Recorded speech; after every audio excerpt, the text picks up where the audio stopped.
channel. Kembali lagi bersama Bob Pandi di channel Founder Rider, channel yang membahas kendaraan bermotor khususnya roda 2.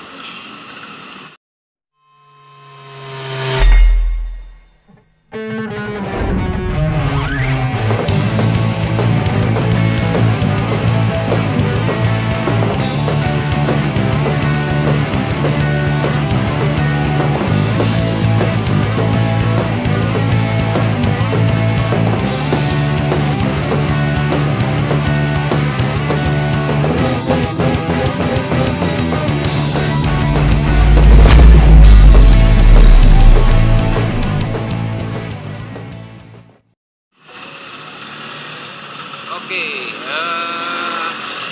alhamdulillah hari ini ya cuman mendung-mendung dikit, nggak hujan. Tadi sempat hujan, sempat agak sedikit putus asa juga antara mau ngevlog atau enggak.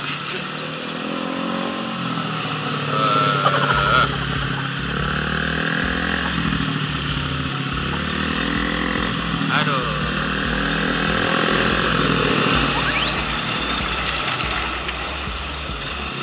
jadi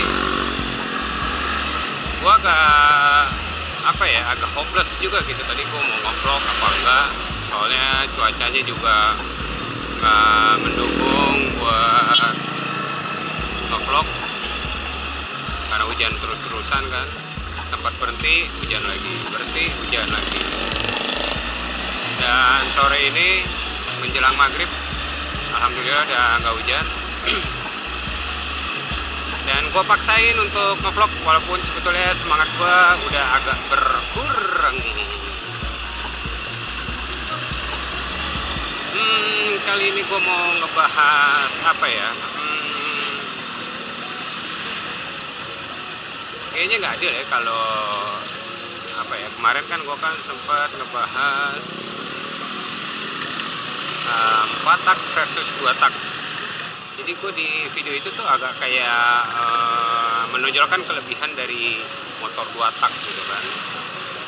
Nah kali ini gue ingin membahas kekurangan motor 2 tak, yaitu khususnya Vespa gitu ya. Sorry nih, bukannya bermaksud untuk menjelek-jelekan motor Vespa, enggak. Gua tidak menjelek-jelekan motor Vespa ya, khususnya Vespa yang klasik ini. Tapi hanya ingin membuat edukasi atau membuat pertimbangan, pertimbangan buat para pemula nih yang ingin bermain Vespa klasik kan nih. Oke, jadi pertama, Vespa, apalagi Vespa klasikan begini ya, sebaiknya lo pikir-pikir dulu deh, karena motor 2 tak itu tuh kalau lo belum tahu penyakit-penyakitnya seperti Vespa ini nih, mungkin bisa membuat lo jengkel atau sebel gitu sama Vespa klasik gitu. Jadi kekurangan motor ini adalah terutama di bagian roda, kaki-kaki. Nah, Vespa ini kan masih apa ya, bannya ini kan masih pakai ban dalam nih, belum tubeless. Jadi kalau terkena paku atau pokoknya benda-benda tajam gitu yang nusuk ke bannya itu langsung kempes. Jadi kalau motor lain kan nih kayak motor Jepangan gitu kan yang velgnya jari-jari gitu tuh, itu kan kalau lo nambal ke tukang ban itu kan langsung dikerjain. Tapi kalau Vespa itu jarang cuy, buat tukang tambal bannya tuh mau ngerjain tuh jarang mau, terutama ngebuka ban. Karena apa? Karena Vespa itu kan velgnya lebar gitu, terus kayak gitu banyak baut-bautnya. Nah biasanya tukang tambal ban itu tuh agak mager buat ngebukanya gitu. kecuali ada duit lebihan. Itu dia tuh. Emang sih kalau gua bilang emang agak PR gitu kan. Buat nambel aja lo harus buka velg dulu, ya kan, nyopotin velg. Habis itu velgnya kan walaupun satu velg dia kan bisa kebelah tuh, kebelah dua. Nah itu lo harus lepas dulu velgnya jadi dua. Agak PR sih. Nah kebanyakan tuh tukang tambel ban tuh paling males. Tapi saran gue, kalau lo punya duit lebih, sebaiknya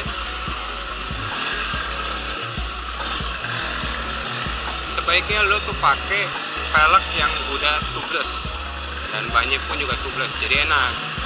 Kalau kempes, lo tinggal ke tukang tambal ban, bilang aja ini ban tubeless, pasti dikerjain. Itu satu kekurangannya. Terus kedua, nah, ini nih penyakit Vespa itu tuh biasanya businya sering kotor atau mati busi lah. Tapi nggak hanya di Vespa aja sih, banyak motor 2 tak pun juga gitu ya, suka mati busi gitu. Apalagi kalau motor 2 taknya itu yang bensinnya masih pakai bensin campur gitu, alias olinya ngoplos sendiri, belum ada tempat oli sendiri gitu kan. Kayak motor Jepangan kan udah ada tempat oli sendiri tuh biasanya. Nah kalau di Vespa itu kan kita kan biasanya olinya ngoplos sendiri atau ngenakerin sendiri. Nah jadi tuh terkadang kalau kelebihan oli ngebuat si oli itu jadi si busi itu jadi cenderung basah gitu, nggak kering. Tapi terlalu kekeringan juga nggak bagus. Selain businya pasti juga ikut mati, mesinnya pun juga kasihan gitu kan. Jadi ya lo harus bisa pinter-pinter nakernya gitu. Dan gua rasa juga udah banyak sih yang jual gelas takaran oli samping buat motor Vespa gitu ya. Udah banyak yang jual, murah juga harganya. Dan itu bisa lo pakai gitu. Cuman ada juga yang memang apa ya, lebih enak tuh nakar sendiri gitu. Jadi kalau kita ya udah tahu gitu, biasanya sih main feeling-feelingan gitu kan. Oh segini nih, segini takarannya cukup nih, oke. Cuman kan bisa lebih, bisa kurang. Jadi langkah baiknya lo harus punya gelas takaran oli samping buat Vespa nih. Kalau motor Jepangan nggak ada tuh naker-naker. Ya kembali lagi yang tadi gue bilang, dia udah ada oli samping sendiri, tempat oli samping sendiri. Terus apalagi ya kekurangan motor Vespa tuh ya?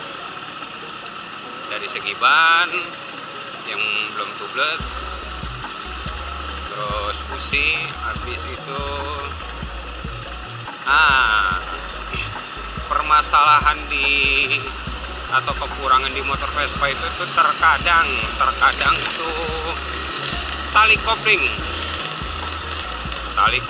tali gas itu suka putus gitu. Gue nggak ngerti kenapa, apa mungkin karena jalurnya dia kan pakai jalur nih, nggak kayak motor lain yang nggak ada jalurnya gitu kan.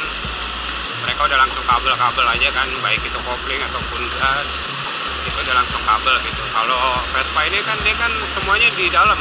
Kalau perhatiin nih, motor Vespa ini nggak ada kabel-kabelan, baik itu kabel gas atau kabel kopling, itu semuanya tersembunyi atau tertutup di dalam kepala Vespanya ini nih, di stangnya.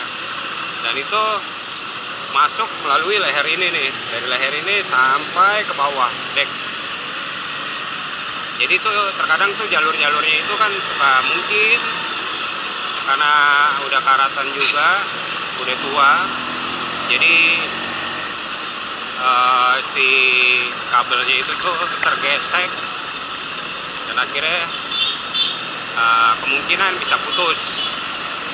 Itu yang ketiga ya. Selanjutnya yang keempat,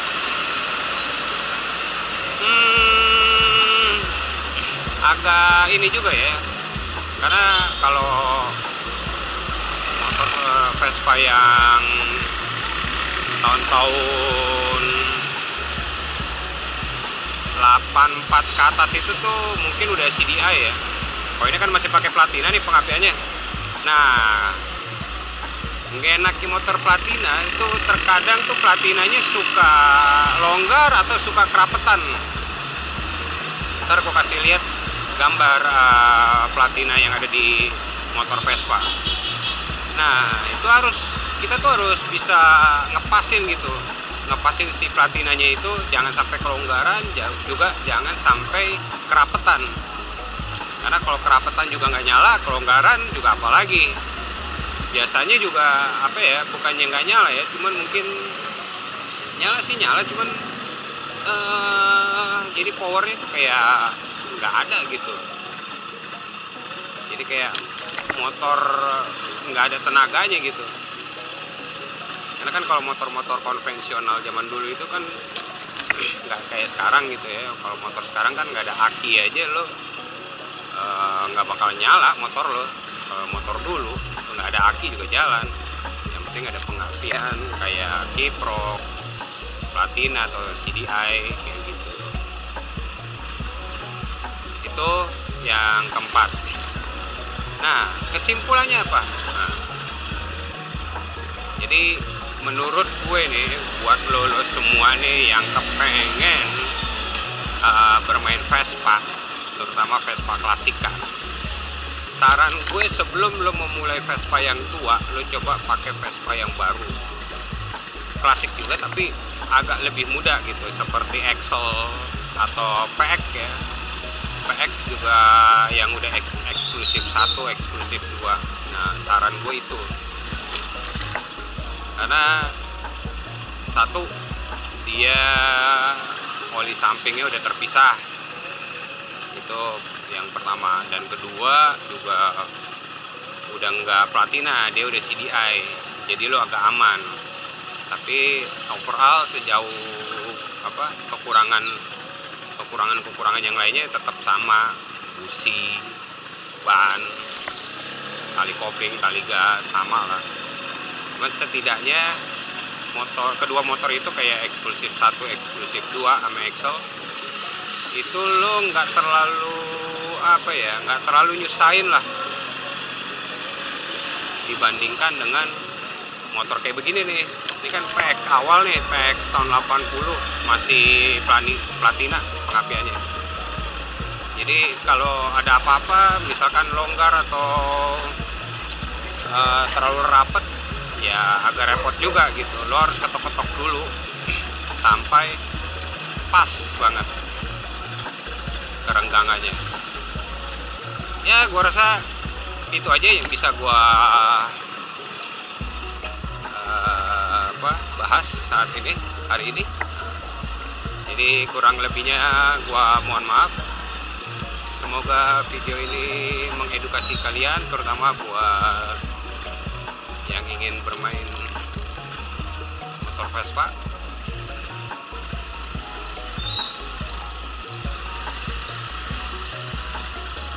Oke, kalau gitu gua Fandi dari Vandraden. See you di next vlog. Assalamualaikum warahmatullahi wabarakatuh. Bye.